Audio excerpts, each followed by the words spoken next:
अस्सलाम वालेकुम, this is Laiba Zafar और आप लोग मेरा यूट्यूब चैनल देख रहे हैं। अगर अभी तक आप लोगों ने मेरा यूट्यूब चैनल सब्सक्राइब नहीं किया, तो do subscribe my channel, click on the bell icon. आज भी गुज़श्ता वीडियोज़ की तरह डेली डिस्पैचेस जिसमें मैं 3 से 4 इंटरेस्टिंग न्यूज़, बहुत ज़्यादा रेकरिंग न्यूज़ जो आजकल चल रही हैं, वो लेकर आई और इसी पे मैं आज की वीडियो बना रही हूँ।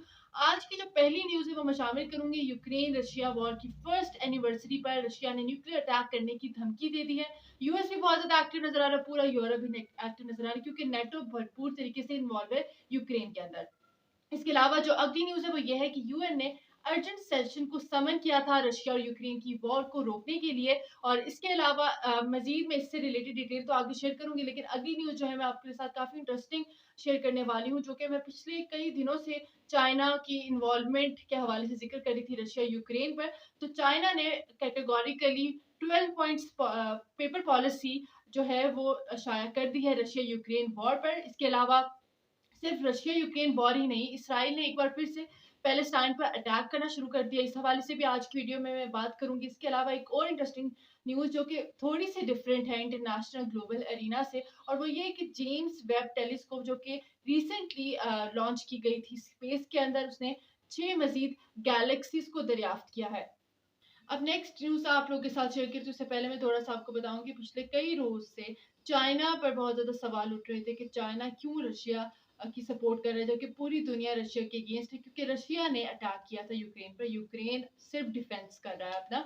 तो चाइना का कहा जा रहा था कि चाइना बहुत ज़्यादा मिलिट्री एड दे रहा है, चाइना मॉरली सपोर्ट भी कर रहा है, लेकिन इसके साथ साथ न्यूक्लियर सपोर्ट भी कर रहा है, ये भी कहा जा रहा था। लेकिन अब चाइना ने categorically 12 points agenda Russia Ukraine war की पॉलिसी पर जारी कर दी है। उन 12 पॉइंट्स का जो क्रक्स है वो मैं आपको बताऊंगी कि चाइना ने कह दिया है कि वो रशिया की सपोर्ट जरूर करेगा, क्योंकि रशिया और चाइना का मैंने आपको बताया था कि बहुत ज़्यादा सिमिलैरिटीज़ हैं, गवर्नमेंट की सिमिलैरिटीज़ हैं। इसके अलावा जो उनका सिस्टम है सोशलिज्म का, वो भी बहुत ज़्यादा सिमिलर है। तो इसलिए रशिया और चाइना पूरी दुनिया के अगेंस्ट भी हैं, और उसके अलावा इनका जो मेन एनिमी है वो भी सेम है। तो इसलिए चाइना जो है रशिया को मॉरली और इकोनॉमिकली भी सपोर्ट करता है।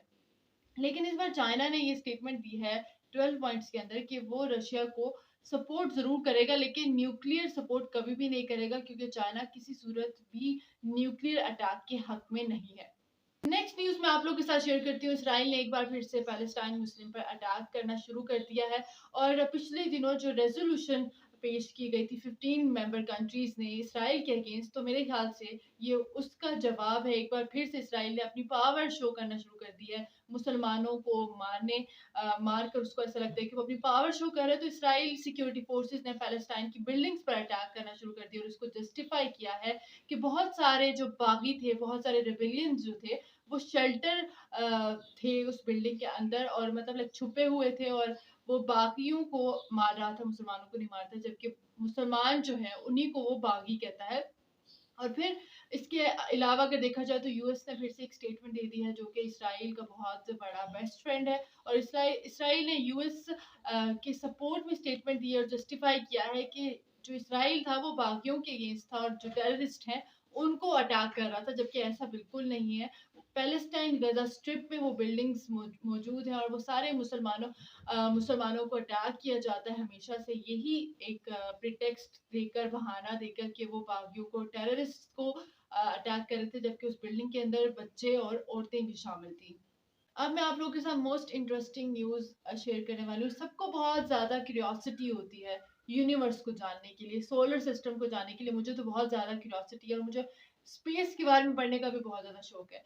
तो अब जो मैं आप लोगों के साथ न्यूज़ शेयर करने वाली हूँ वो भी इससे रिलेटेड है कि मैं आप लोगों से पूछना चाहती हूँ, जो ब्लैक होल के बारे में पढ़ते हैं, क्या ब्लैक होल वाकई एक्सपेंड हो रहा है? क्योंकि ब्लैक होल एक छोटी सी चीज थी जिसके अंदर से यूनिवर्स निकली थी, और फिर यूनिवर्स के अंदर मजीद गैलेक्सीज फैली, और गैलेक्सीज के अंदर बहुत ज्यादा मिल्की वेज बनी, और मिल्की वेज के अंदर से बहुत ज्यादा सोलर सिस्टम प्रोड्यूस हुए। रिसेंटली जेम्स वेब टेलीस्कोप ने 6 गैलेक्सीज दरियाफ्त की हैं। ये एक बहुत ज्यादा लॉजिकली बात लगती है। पहले जो साइंटिस्ट थे जो स्पेस को रिसर्च करते हैं, उनका कहना था कि ब्लैक होल जो है वो एक्सपैंड नहीं हो रहा, जबकि ब्लैक होल बहुत ज्यादा लाइक एटम से भी एक छोटा पार्टिकल था, उसके तब से वो एक्सपैंड होना शुरू हुआ है 13.7 बिलियन ईयर्स पहले। तो ये एक मुझे वैसे लॉजिकली बात लगती है कि साइंटिस्ट को ये कैसे लगता है कि जो ब्लैक होल है वो एक्सपेंड नहीं हो रहा, जबकि वो एक एटम से इतना बड़ा बन चुका है जिसके अंदर से इतनी ज़्यादा गैलेक्सीज़ बनी है। तो ये कहना बिल्कुल दुरुस्त नहीं होगा कि ब्लैक होल जो है वो एक्सपेंड नहीं हो रहा। जबकि अब ये बात साबित हो चुकी है, जेम्स वेब टेलीस्कोप जो कि बहुत ज़्यादा टेक्नोलॉजिकली देखा जाए तो बहुत ज़्यादा एडवांस्ड है, उसने 6 मज़ीद स्पाइरल शेप्स गैलेक्सीज़ को दरियाफ्त किया है कि इस दुनिया में मज़ीद 6, पहले 5 गैलेक्सीज़ इन्होंने दरियाफ्त की थी जो मुख्तलिफ शेप्स की थी, ओवल शेप की थी, सर्कल शेप की थी और कुछ स्टार शेप्स की भी थी। इसके अलावा 6 मज़ीद यानी अब 11 गैलेक्सीज़ जो हैं वो हमने दरियाफ्त कर ली हैं। इसके अलावा ब्लैक होल जो है वो एक्सपैंड होता हुआ अब साइंटिस्ट को नज़र आ रहा है कि साइंटिस्ट कह रहे हैं कि ब्लैक होल ग्रेजुअली इंक्रीज़ हो रहा है। मुझे तो बहुत ज़्यादा क्यूरियोसिटी होती है इनको जानने की, क्योंकि हमें नहीं पता इसके बारे में कि ब्लैक होल क्या चीज़ है। एक्चुअली ब्लैक होल इतना ज़्यादा अगर हम देखें सन को, सन की रोशनी बहुत ज़्यादा फैलती है, हर जगह पे है। सन की रोशनी है, सन की रोशनी से कोई भी इवेड नहीं कर सकता, लेकिन ब्लैक होल है उसके अंदर सन की रोशनी नहीं जा सकती। तो ये एक बहुत ज़्यादा मुअम्मा है, बहुत क्यूरियोसिटी होती है कि ब्लैक होल है क्या? आगे भी जाके मैं आप लोगों के साथ इसके हवाले से ज़रूर न्यूज़ शेयर करूँगी। मेरी कोशिश है कि मैं आइंदा स्पेस रिसर्च के बारे में भी न्यूज़ आप लोगों के साथ शेयर किया करूँ, क्योंकि ये बहुत ज़्यादा इंटरेस्टिंग है। और जो ब्लैक होल के बारे में इन्फॉर्मेशन है कि उसके अंदर सनलाइट नहीं जा सकती, जैसे ही इसके बारे में मुझे मज़ीद इन्फॉर्मेशन मिलेगी कि ब्लैक होल असल में क्या है, क्योंकि साइंटिस्ट आज तक वहाँ तक पहुँच नहीं सके क्योंकि वो बहुत ज़्यादा दूर है। तो मेरे चैनल के साथ जुड़े रहिए और इस चैनल को सब्सक्राइब करें।